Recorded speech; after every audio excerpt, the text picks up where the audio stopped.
Menuju transformasi Polri, negara tak boleh kalah oleh mafia. Saat ini, tak pernah satu detik pun media massa dan media sosial lepas dari berita soal kebiadaban polisi Sambo. Komentar dan celoteh netizen se-Nusantara menghujat mantan Kadipropam itu tiada henti. Mereka penasaran dan hendak terus mengawal sampai di mana kasus ini berakhir. Dan inilah yang sudah layak kita sebut sebagai People Power as Digital Netizen of Indonesia. Maklum, rekayasa demi rekayasa setiap saat diproduksi polisi tanpa rasa malu dan seolah tutup mata dan telinga. Ini tentu menimbulkan sikap skeptis masyarakat dan mendorong agar kepolisian berlaku jujur dan transparan. Negara tak boleh kalah hanya oleh seorang Sambo CS. Institusi Polri tak boleh takluk hanya karena komplotan Sambo CS. Mengapa? Sebab permasalahan utama skandal besar ini dimulai ketika terbongkarnya skenario pembunuhan terhadap Brigadir Joshua di Duren 3, Jakarta Selatan. Dan catat, semua peristiwa hukum yang telah direkayasa oleh Sambo CS merupakan perbuatan melawan hukum berat yang dilakukan oleh para aparat negara yang berada di garda terdepan penegakan hukum Indonesia. Sangat wajar dan logis jika akhirnya netizen mengkaitkan dan mulai berasumsi tentang tragedi KM50, kematian 816 petugas KPPS pada pemilu 2019, hilangnya Harun Masiku, kriminalisasi terhadap Novel Baswedan, kriminalisasi terhadap para ulama, habaib dan aktivis, serta ribuan kasus lain yang termasuk outstanding di Komnas HAM. Publik tahu, jabatan Kadipropam yang diduduki oleh Sambo sebelumnya bukanlah jabatan biasa. Propam itu ibaratnya polisinya bagi polisi, yang bisa menangkap, memproses, dan mengadili secara kode etik setiap anggota polisi apapun pangkat dan jabatannya ketika melakukan pelanggaran hukum maupun pelanggaran kode etik. Artinya, kejahatan yang dilakukan oleh Sambo CS tidak bisa lagi kita kerdilkan itu adalah masalah perilaku oknum semata. Ini adalah sebuah kejahatan besar yang tersistem. Pemirsa yang budiman, tentu Anda hanya mendengar suara saya, tetapi bukan saya objeknya. Yang objeknya itu adalah di depan kita, yang sempat viral, ya, gara-gara dituduh menyebarkan berita hoax, yaitu TNI-ku Sayang, TNI-ku Malang. Nah, pasti tahu siapa beliau? Dia adalah Anton Permana yang beberapa bulan yang lalu sudah bebas. Dalam tema kita hari ini adalah kita bercerita tentang cerita Anton Permana saat ditangkap polisi serta hubungannya dengan kasus yang lagi viral mantan Kadipropam yaitu Irjen Sambo. Beliau sangat kenal dan tahu cerita tentang beliau itu. Nah, yang pertama yang saya tanyakan adalah mengapa Anton Permana sekarang tertarik di dunia politik dan aktivis? Ya, terima kasih. Assalamualaikum warahmatullahi wabarakatuh. Selamat siang rekan-rekan TV One. Oke, apa namanya? One Kawan TV One. One Kawan TV One dimanapun berada. Dan terima kasih atas waktunya senior saya, Abang saya Tangdul, atas waktu yang diberikan. Ini adalah wawancara kita yang kedua, Bang ya? Ketiga Tiga. Tiga, dan semoga memberikan manfaat untuk semuanya. Amin. Jadi begini, saya ditangkap itu tanggal 11 Oktober tahun 2020. 11 Oktober tahun 2020, tepatnya hari Minggu jam 9.30 di rumah saudara saya di Rawamangun Jalan Cakalang nomor 2. Nah, tapi jauh hari sebelumnya, tepatnya sekitar bulan puasa, kita masih ingat dalam suasana COVID ya Bang. Iya. Saya juga ada beberapa kali diteleponin kawan-kawan lah, kita kan namanya alumni Lemhanas dan juga saya kan ketua FKPPI Bang. Ya, FKPPI. Ya, Forum Komunikasi Utara Polri otomatis punya teman, saudara di TNI Polri lah. Jadi karena aktivitas kita sering menulis, bikin video narasi-narasi untuk mencerdaskan bangsa ini menurut sekitar niat saya. Tapi ternyata banyak terganggu, Pak. Banyak yang merasa kepentingannya terancam, akhirnya memperingatkan saya untuk berhenti melakukan kritikan-kritikan terhadap pemerintah. Nah, malah sampai ada ancaman itu udah biasa, Pak. Kita telepon, datangin ancaman, sampai puncaknya ya saya ditangkap pada 11 Oktober 2020 tadi. Tapi perlu saya tekankan, siapa ditangkap ya kita, berarti kan nggak kaget lagi Pak, kita udah tahu mau ditangkap. Ya, kita udah tahu mau ditangkap, ya karena prinsip saya adalah sampaikan kebenaran itu walaupun pahit, itu prinsip saya Pak. Dan saya itu alumni Lemhanas disumpah ya, disumpah untuk setia dan memberikan kontribusi positif terhadap bangsa dan negara ini. Tidak mudah untuk masuk Lemhanas Pak. Ya, Ya, 79 nah, nanti akan ilmu yang saya pelajari di sana ataupun ilmu secara akademis lainnya yang saya pelajari tentu akan minta pertanggungjawaban oleh Allah nanti di akhirat. amin. Menurut pemahaman agama saya. Nah, kalau kita diminta ternyata kita hanya diam, ya, kan Ustaz Somad ada dalam ceramahnya, ya setan bisu itu adalah orang-orang yang membiarkan kemungkaran itu berada di depan matanya. Itu sama dengan setan bisu. Amin, amin, amin. Nah, yang pertanggungjawaban kita di akhirat ya bagaimana sikap kita ketika melihat kemungkaran di depan kita.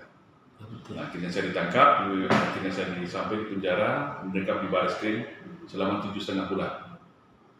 Saya akhirnya bebas karena habis masa tahanan 27 Mei 2021, 7,5 bulan di dalam. Dan perlu saya tekankan juga di sini, saya setelah itu melalui proses persidangan pidana yang menurut kawan-kawan ini Bang ya, ini lagi dikonfirmasi, adalah sidang pidana terbanyak sepanjang sejarah Indonesia ini berdiri.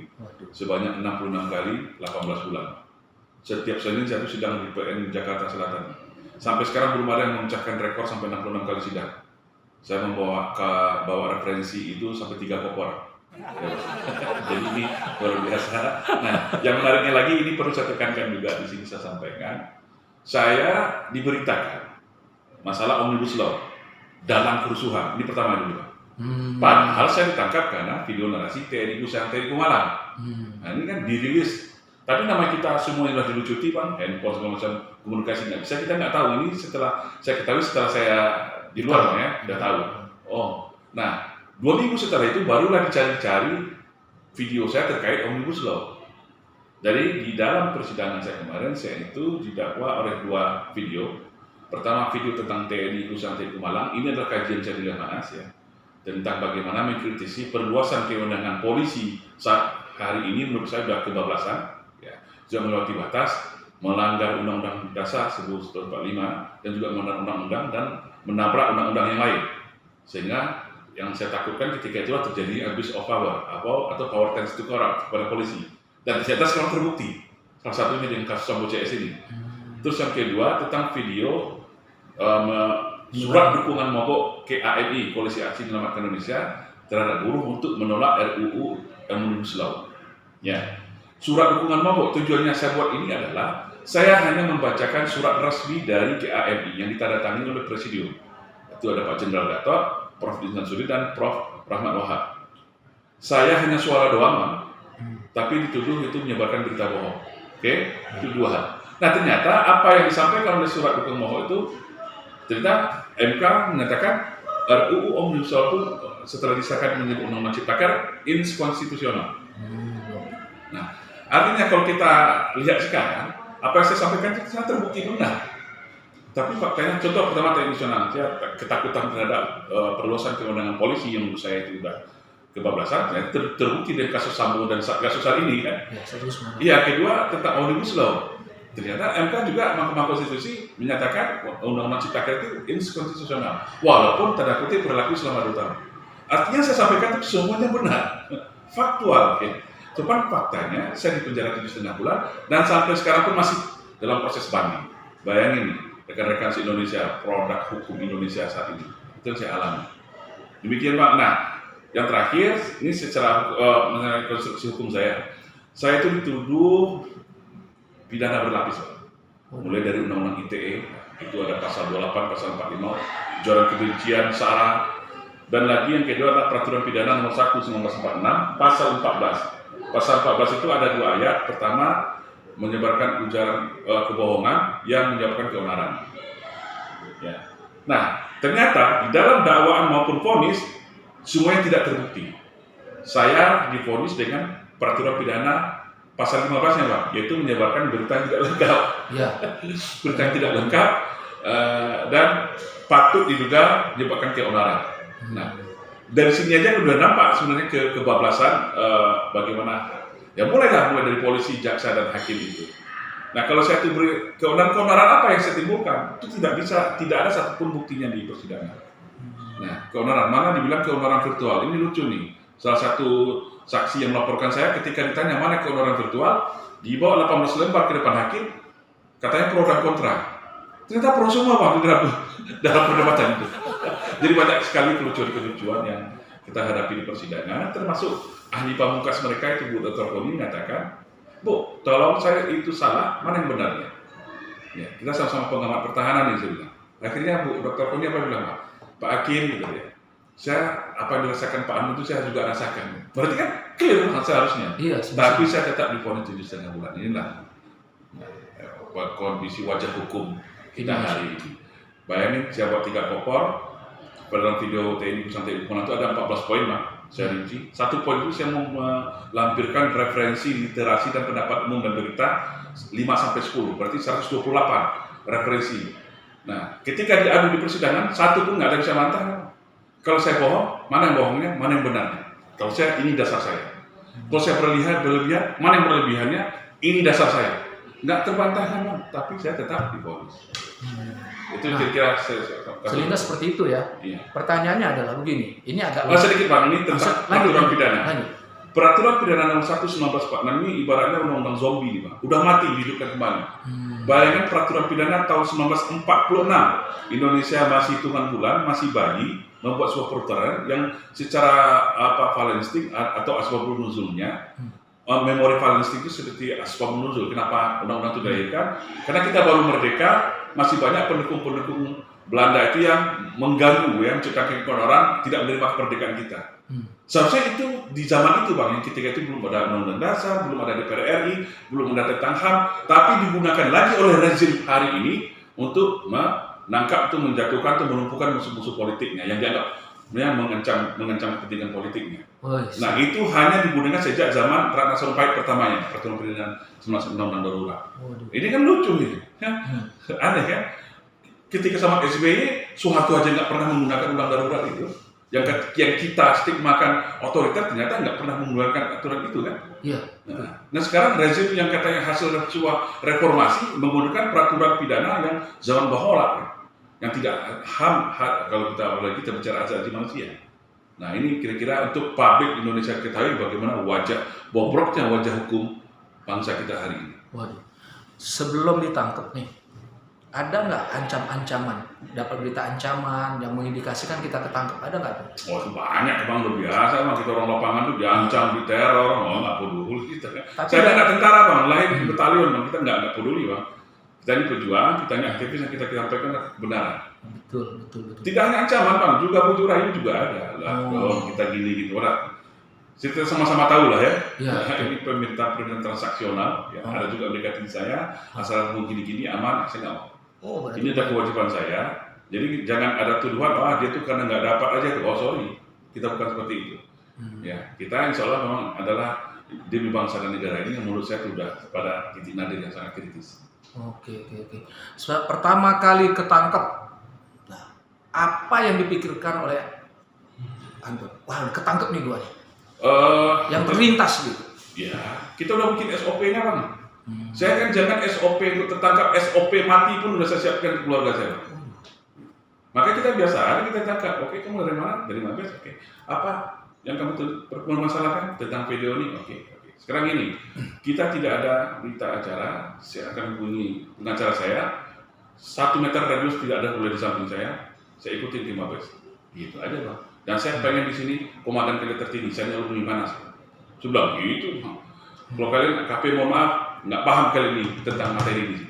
Waduh. Gitu. Makanya 1/24 jam mereka nggak pernah itu saya dibawa ke. Tapi Bang, ini juga saya harus objektif sampaikan.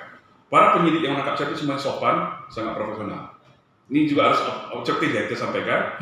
Mereka sangat sopan, tidak ada kasar, tidak ada gaya-gaya itu nggak ada. Mereka sangat sopan, Bang, izin Bang, kami dari Baris Krim Bang, ada surat tugas. Ini abang tahan atas ini laporan ini Bang. Ya kita sebagai orang tahan hukum, ya kita oke, nggak masalah. Dengan catatan pertama nggak ada radius 1 meter karena saya di sini masih saksi. Yang kedua tidak ada pertanyaan apa-apa sampai pengacara saya datang. Pertama kali masuk ke Baris Krim bagaimana perasaan? Ya Baris Krim biasa aja, Bang, naik ke atas, sampai di atas di lantai 15 saya masih ingat, saya bawa tas sudah lengkap ya. Nah yang lain kan di sana udah ada juga, Bang, yang tertangkap lain. Saya masih ingat itu si saudara saya akhirnya sama di penjara, Dedi Wahyudi namanya. Ya tahu. Podoradong itu. Tahu. Ya, Pak, lu kenapa yang ditangkap? Nah, alhamdulillah Bang, saya agak sedikit diperlakukan istimewa, dikasih kasur, dikasih bantal, saya tidur di lantai 15. Ya, bebas lah mau bikinkan teh sampai makan. Pokoknya kalau masalah itu Bang, saya hormati teman-teman saya di penyidik, lakukan saya sangat sopan dan profesional. Nah, di sana sempat ketemu siapa aja kawan-kawan yang dekat waktu di baris krim? Oh banyak Bang. Nah ini hikmah berpenjara banyak juga nih Bang. Makanya kita bisa ya otomatis ada bangsa ganda jumur ya. Senior-senior saya. Ini yang lucu juga nih Bang sedikit. Pas saya udah 1 hari tangkap hari Senin, 1 hari besok sorenya di BAP sampai malam, tiba-tiba subuh lusanya, kan kita masih galau nih Bang ya. Antara siang malam nggak jelas tuh di baris krim itu kan. Tiba-tiba saya dengar ada orang nanya, mana Anton Permana? Kita udah capek, siapa lagi lah sudah. Pas saya bangun, di kursi nih Bang. Ternyata bangsa ganda. Saya tanya bola, Bang, jam 4 subuh, ngapain Bang subuh saya jam 4 subuh? Apa lu kirain gua ditangkap juga? Yes, kita ada kawan, saya bilang. Pas ngobrol-ngobrol, bikin teh, datang lagi Bang Jumur lagi silu-silu buat tas. Begitu kan? Ada lagi Bang Jumur, gua ditangkap juga kan? Kita ada 3 orang lah. Jadi orang seneng Bang. 2 hari kita, ya walaupun gimana kita manusia aja ya juga tegang. Yang sampai ini kan ke diri saya Bang, bagaimana keluarga itulah. Untuk SOP udah saya bikin. Nah setelah itu kita ketemu, kita di BAP ke bawah ketemu. Nah ini abang yang saya hormati satu adalah saudara saya Kapten Ruslan Muton. Dia sebelum saya turun aja dia udah tahu kita ditangkap. Dia mengumumkan ke seluruh teman penjara, dia bilang 3 orang pejuang akan masuk. Ini adalah senior saya. Saya selama ini hanya diam, nggak bangun neko-neko. Tapi kalau sempat ada yang mengganggu mereka bertiga berhadapan dengan Ruslan Muton. Jadi kita masuk udah aman Bang. Ada Ruslan Muton, centeng kita di dalam. Kalau udah aman, makanya saya bilang aktivis kalau takut masuk penjara ngapain, mati aja lo gitu. Banyak kemudahan kalau kita niat kita untuk benar, banyak pertolongan Allah yang kita. Amin. Nah sekarang kan lagi viral nih tentang kasus Irjen Sambo. Itu gimana Pak? Ada sempat dengar? Oh, kalau perlakuannya serat bumi dan langit Bang. Nah, ini kan wajah hukum kita, equality before the law, bersamaan di depan hukum, tapi berbeda di depan penegak hukum. Nah inilah Bang, saya ketika kampus kuliah pernah belajar nih, kita tentang azas hukum, bersamaan hak di atas di mata hukum, tapi tetap berbeda di depan penegak hukum. Nah, contohnya, seharusnya apalagi alasannya Putri Candrawati nggak ditahan, itu jelas. Iya. Bagaimana kebohongan yang mereka lakukan, yang katanya ada tembak menembak, ini berlapis Bang, bikin honor. Kalau berdasarkan hanya pasal UU ITE sama peraturan pidana nomor 146 aja, ini sudah sangat memenuhi syarat.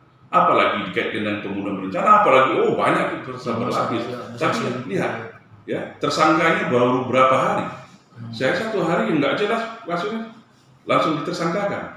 Ini ada apa kan? Ini hebat nih Sambo kita ini, luar biasa dia Bang. Maka juga dia sering nama disebut oleh 2 jenderal di dalam penjara sama saya. Dia ini orangnya Sambo ini. Tak ada hubungan saya nggak tahu. Bang Napoleon, Bang Pras, nah ini 2 jenderal yang bersama saya. Ada lagi Pak Kombes Zambi. Ini namanya Ferdi Sambo dan Hendra itu orang-orang paling banyak disebut di dalam penjara polisi. Berarti ini.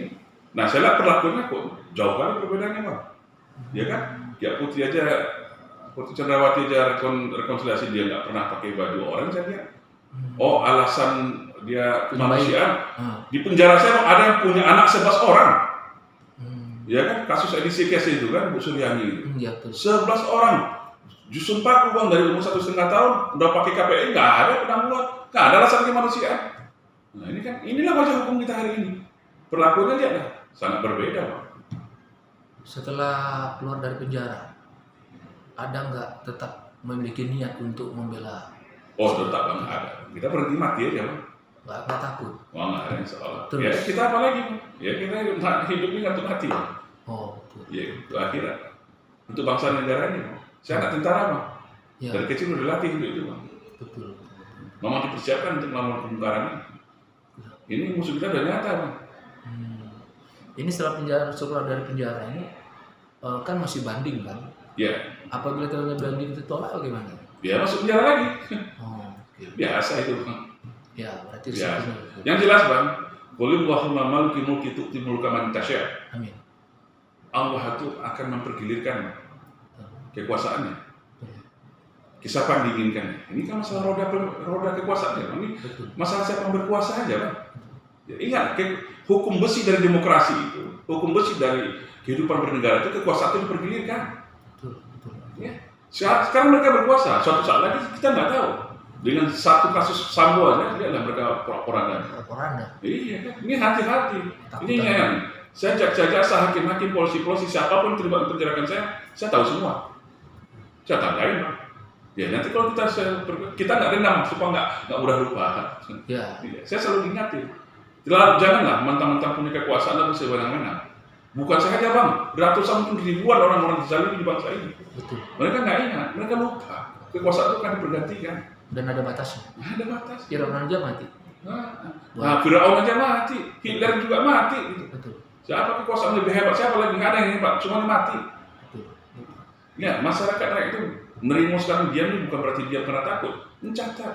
Ya, ketika kita 1945, ya dulu seolah menerima dengan Jepang. Tapi ketika ada momentum, selesai. Merdeka kita, Pak. Bubar Jepang. Kocak kacir, Jepang, Belanda nikah, 10 November lihat berapa hero ini. Pelagat Ambarawa lihat berapa. Gitu juga sama 1965, berapa tertekannya umat Islam sama PKI, komunisme ketiga itu.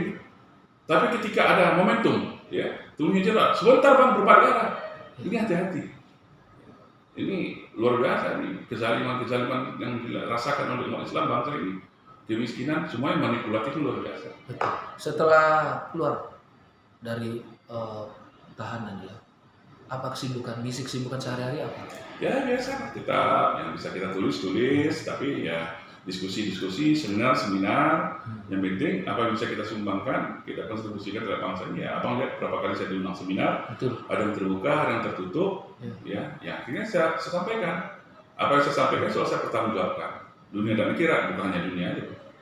Nggak takut ngisi suara lagi? Kalau masalah itu Bang, memang kita ada perjanjian, masih proses ya. Setelah ikhlas, saya mulai lagi narasi. Kapan info yang keren? Nggak tahu nih, pengadilan tinggi nggak tahu ya. Masih proses pengadilan tinggi. Takut juga pengadilan tinggi. Ya Bang? Takut lah pengadilan tinggi menjara. Ya kalau dia menjatuhkan hukuman saya silahkan aja, nggak masalah. Tapi kan memangnya dunia ini berputar, itu kayak ikat saya. Betul. Betul. Saya hanya minta, saya percaya dengan peradilan. Peradilan itu adalah benteng terakhir penegakan hukum kita di bangsa dan negara ini. Ya, gunakanlah hati nurani. Gunakan hati nurani. Ingat juga saudara-saudara juga punya saudara. Anda itu penegak hukum juga punya anak istri, punya ponakan. Suatu saat ini berbalik, bagaimana? Coba rasakan apa yang saya rasakan, yang teman-teman lain rasakan, itu terjadi pada Anda. Lihat berapa gagahnya Kaisar Sambo itu sebelumnya. Dari Propam sekarang juga pakai baju orang juga kurus ya. Lihat aja, ingat kuasa itu dipergilirkan. Hanya sekejap mata kalau Allah itu berkehendak kun fayakun, sebentar berbalik arah habis. Ingat itu. Ya kita orang beragama loh. Kecuali kalau yang melihat nontonnya adalah orang-orang komunis ateis, dia nggak peduli. Ya, ini orang komunis kan masih banyak nih anti komunis ini. Silahkan. Mereka nggak percaya, mungkin ngejek silahkan aja. Tapi lihat hukum otonom kalau kata istilah Prof Mahfud MD itu. Kalau dalam Hindu apa istilahnya karma, kalau dalam Islam hukum otonom itu pasti akan terjadi.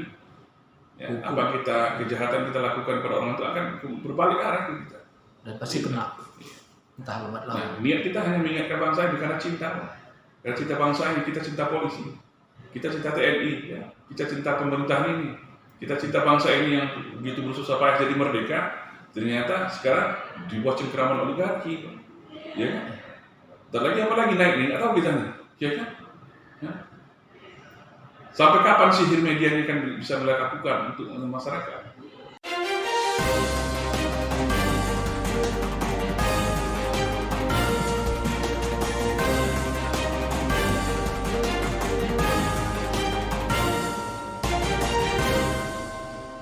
One Kawan TV 1